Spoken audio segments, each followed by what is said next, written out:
So he says, take a listen. I don't really feel pressure.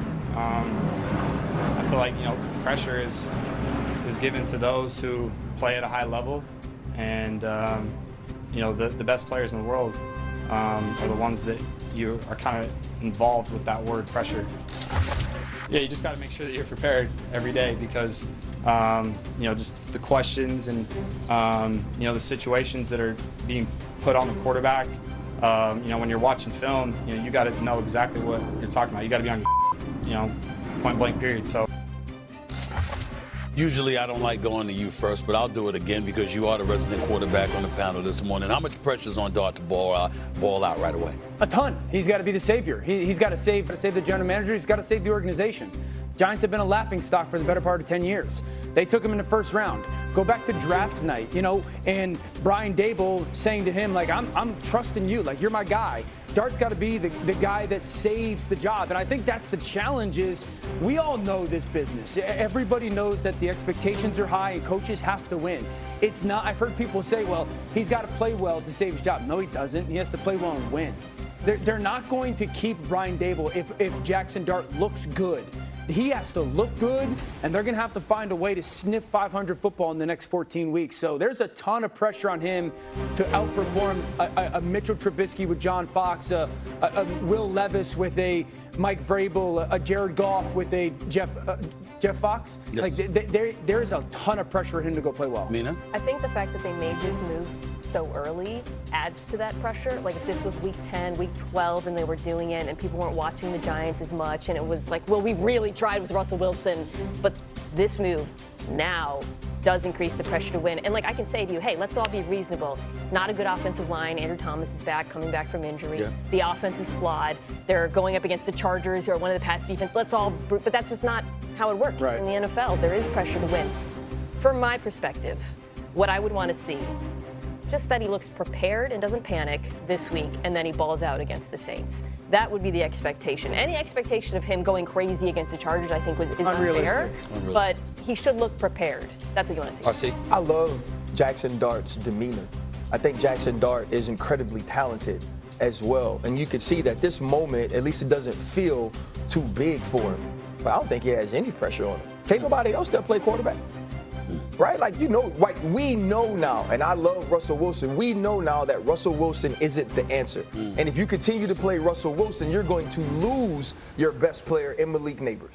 Right? So you have to figure out a way to try to say, how do we salvage that relationship? How do we make one of the most talented players in the world show those things with the process and the progress and the production on Sundays, right? You got to do that part. What he said, they finna get the ball to one, right? They're going to figure that out.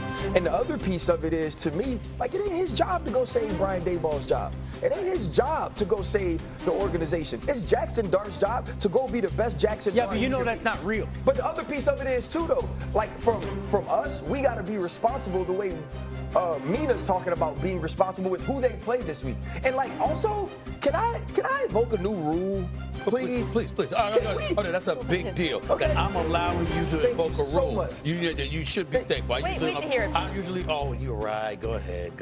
Let's stop saying that Patrick Mahomes and Aaron Rodgers waited to play. Let's stop comparing. I'm with you on this. Let's stop comparing quarterback. Because you know what? Or Jordan Love. Had they played early, them motor scooters still would have been really good because they're extremely talented and they were in good position. Also, the quarterbacks who did play were great. People always forget that. Alex Smith was excellent that season. Everyone forgets that. That is not what is going on. Right, and so I hate that. Like, the other piece of it is too, like, maybe compare him to Eli. He played behind Kurt Warner. Maybe compare him to Phillip Rivers, who played behind Drew Brees. But like, let's stop using those dudes as the benchmark for why people should sit. Maybe Jackson Dart should be playing. Let me say this before you chime back in, Dan. First of all, this is their fifth different starting quarterback since last season. Let's get that out of the way to show you what kind of chaos exists with the New York Giants. Secondly, as I reminded the world just yesterday, I don't know why I have to keep reminding them this. Since the Giants won the Super Bowl in 2011, they've been in the playoffs twice. They've had a winning record 3 times. That is horrible. This is a horrible, horrible organization right now. It's just the truth. It's just the truth. Don't look at me like that, RC. It's just the truth, okay? They're not good. They're not good. So now here we are with Jackson Dart, right? Hold on. Here we are with Jackson Dart. Right? From our point. Ryan is absolutely right that it's not his job to say Brian Daboll's job. Here's what I will tell you his job is, though. It is to do, to some degree, what Mina pointed out. To go out there, play well. Against the Saints, you should be able to look relatively decent. Chargers, maybe not so much. It would be nice if he does this. Here's the thing. If you go out there and you're good enough to give hope, because that's what this is all about right now. This is week 4. It's not going to save his job. No, that's not what I'm talking about. What I'm saying is, from an organizational perspective, you haven't given the crowd anything to cheer about. They're going to start wearing bags soon.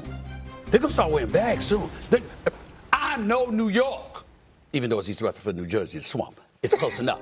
I know New York. But what's the point of saying that? They're going to start wearing bags over their head. You're going to see. It's not an accident that half the fans in MetLife Stadium were from Kansas City. People got other things to do rather than walk out and see trash. They're not going to do it. But that's what he has to make sure he doesn't provide. No. Guys, we all know how this league works, man. Okay. Him going out and looking good is not going to change the outlook of the organization of the future when it comes to the job of the general manager and head coach. I love Brian Daboll. I agree I'm with rooting that. for him. Yeah. They got to win. Eli started halfway through the season. Eli went 4-4. Okay, here's my pushback to the whole, it's not his job to save his job.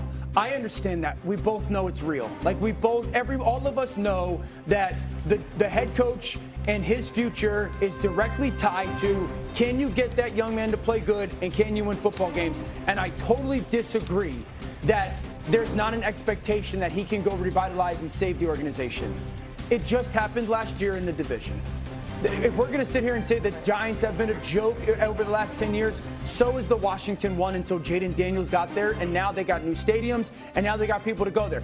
Shoot, I'll go 5 or 6 years ago to Cleveland. That was the worst North American professional sports league or team in the North America. They draft Baker Mayfield. All of a sudden, there's hope.